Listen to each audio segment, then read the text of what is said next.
Америка мен Иран соғысы 4-5 аптаға созылама. Ақ үй мен Тегеран арасындағы қауіпті ойын таяу шығыста тағы да от тұтанды. Әлем демін ішіне тартып отыр. Америка мен Иран арасындағы қақтығыс расымен үлкен соғысқа айнала ма? Әлде бұл қысқа мерзімді, бірақ жойқын әскери операция ма? Ақ үйден шыққан соңғы мәлімдеме әлемді дүр сілкіндірді. Дональд Трамп Иранға қарсы операция 4 апта немесе шамамен 1 айға созылуы мүмкін екенін айтты. Оның сөзінше, бұл ұзақ соғыс емес, нақты әскери мақсаттарға бағытталған қысқа мерзімді соққы науқаны. Бірақ Трамп бір мезетте ескерту жасады. Егер Иран қарсыласа берсе, бәрі өзгеруі мүмкін. Бұл сөздің астарында не жатыр? Трамптың стратегиясы тез, психологиялық қысым. Яғни, Иранның әскери инфрақұрылымына соққы жасап, келіссөз үстеліне мәжбүрлеу. Бірақ Тегеран тізе бүге қояма. Израиль премьер-министрі Бенджамин Нетаньяху бұл операцияны аймақтың қауіпсіздігі үшін тарихи мүмкіндік деп атады.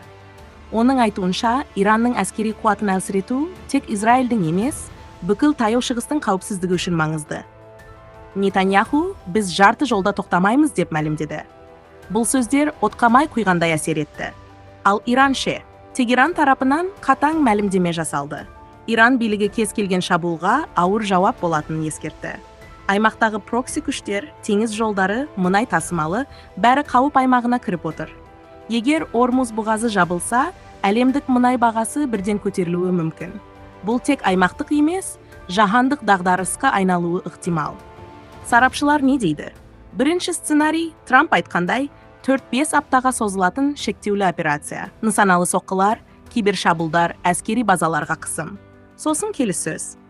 Екінші сценарий қақтығыс кеңейіп кетуі мүмкін.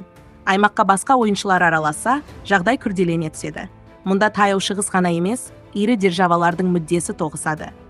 Үшінші сценарий күтпеген эскалация. Бір ғана қателік үлкен соғысқа ұласуы мүмкін. Трамптың мәлімдемесі тек әскери болжам емес, саяси сигнал. Ол бір жағынан күш көрсетіп отыр. Екінші жағынан келіссөзге есік қалдырып отыр.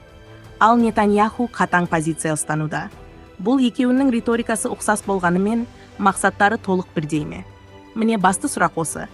Әлем назарын Тегеран мен Вашингтонға тікті. Нарықтар құбылып тұр, мұнай бағасы тербелуде. Аймақтағы әрбір зымыран, әрбір мәлімдеме геосаяси тепе-теңдікке әсер етеді.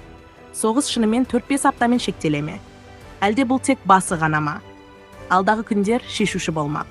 Осындай видеолар ұнаса арнаға жазылып, лайк басып, комментарий жазып қолдап қойыңыз. Сіздің қолдауыңыз бізге келесі видеоларды шығаруға үлкен шабыт береді.